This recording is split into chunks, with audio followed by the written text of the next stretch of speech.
Hey, what's going on, everybody? It's Chris, Modern Vintage Collector, and welcome to the relaunch of the MVC channel. So for those of you that follow the channel in its previous life, you know that about 18 months ago, I just kind of fell off the face of the planet. Channel was gone, content was gone. And the reason for that is I had a whole lot of family stuff going on, and I came to a crossroads in my career. So for those of you that don't know, I am active duty military. My life is constantly in flux, constantly here, there, and everywhere.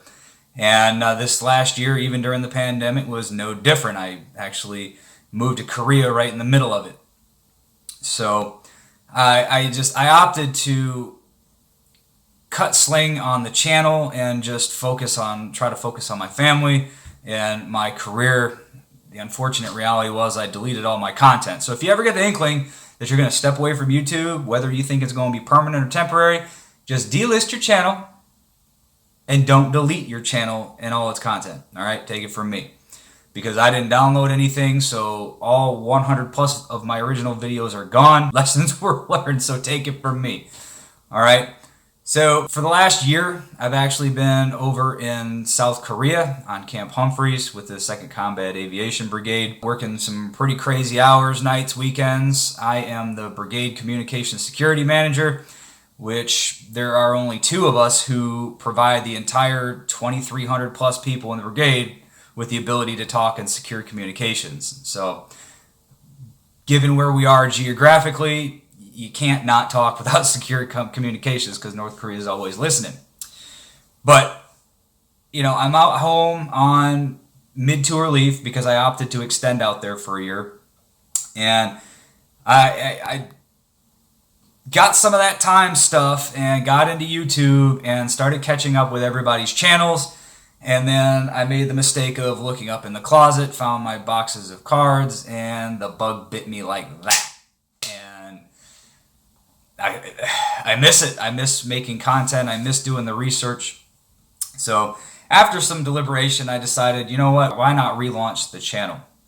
So for those of you who are coming in for the first time, just to kind of give you some background on myself and my channel, I focus on the history of sports, primarily baseball. That's just kind of my niche. When I first got into making YouTube content creating, I was trying to do what everybody else was doing. I wasn't myself, and needless to say, my stuff all got lost in the mix. I wanted to be a part of the YouTube sport card collecting community, but I had to find my own niche. So sports history is my niche. So how does that apply to baseball cards?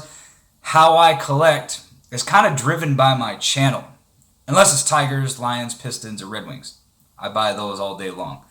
But when it comes to anything else, when I do research for an episode, I like to find a card that represents the person that I'm talking about, if I don't already have one. So that's just kind of how I do my collection, which is the other part of my channel, is showing a new way to collect.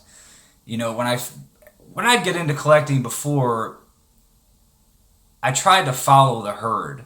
In the beginning of the Beckett magazines, it always have the hot cards, and you go out and spend a whole bunch of money on them when you already missed the threshold when it was at least at a reasonable price to buy it. You were already behind the power curve. And, trying to keep up with all the hype. And it cost me a lot of money, and it burned me a lot in the end. So I found a new way to collect, which is primarily, as the channel name implies, modern vintage. So what is modern vintage? My interpretation, this is my interpretation, modern vintage is something that is new that is made to look old. So take your Gypsy Queens, your archives, your heritage, all right? To me, that's modern vintage. What I like even more about modern vintage is when they take the modern technology and apply it to those old concepts, like your refractors in the Allen and Ginter sets. So is that all I buy? Absolutely not. But that is what I like. That's what I build my collection around. But don't think that that's all you're going to see on my channel. So just to kind of recap, I focus on sports history, primarily baseball, and I show a new way to collect. Because when I buy these cards for my episodes, one, I build my collection with something that I enjoy looking at, but I also have some context and a story to put with that person. So when I flip through cards, I'm not looking at, a litany of last month's flavor of the month. You know, a guy that had a couple hot games and then, you know, I bought something and now he's trash. These stories endure forever. So, you know, it's not, to me, it's buying for the right reason.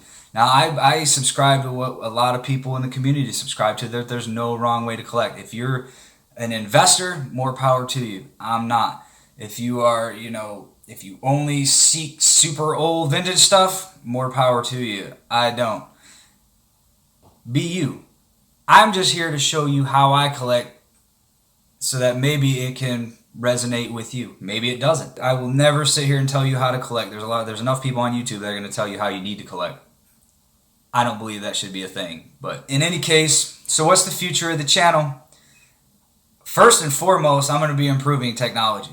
I have been filming on the same Samsung S8 Active since I started YouTube back in 2018. All right, I'm using it right now. Now, don't let the setup fool you. I don't have an external microphone right now. The only thing I have is my lights, and my phone is actually on a milk crate being held up by books. So I don't even have a tripod here right now. But I will be, you know, investing in a new camera eventually. My new microphone is going to be coming in today. I got a studio grade microphone. I will be investing eventually in a green screen. I'm trying to do my research on that. That seems really difficult. But I think it'd be really fun, and I think it would add to the content. Because it's kind of hard to sell sports history by just watching a talking head up here. All right, people like visuals, people like good audio, and I think with all that, it's gonna make for a really cool experience. So expect the video and the audio quality of my videos to increase over time. I'm not gonna stay stagnant. I'm not gonna sit here in low light flipping through cards. That's another thing I don't really do. I don't really flip through cards. That's not really my thing either. If that's something y'all want to see, I mean, it's probably going to be hard to do in Korea because I only have a suitcase and I can't take everything back with me, honestly. But maybe when I finally get back stateside in 2022, September timeframe, that could be a thing.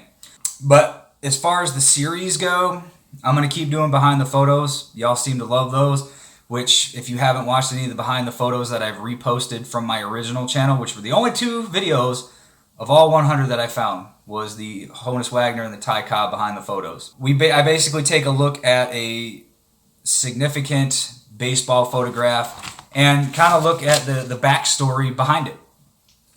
Sometimes the backstory is even more interesting than the photo itself. The other series I had was Oddities, where we look at really obscure parts of baseball history, like, let's see, the first female baseball player that was a ringer, Moses Fleetwood Walker, all right?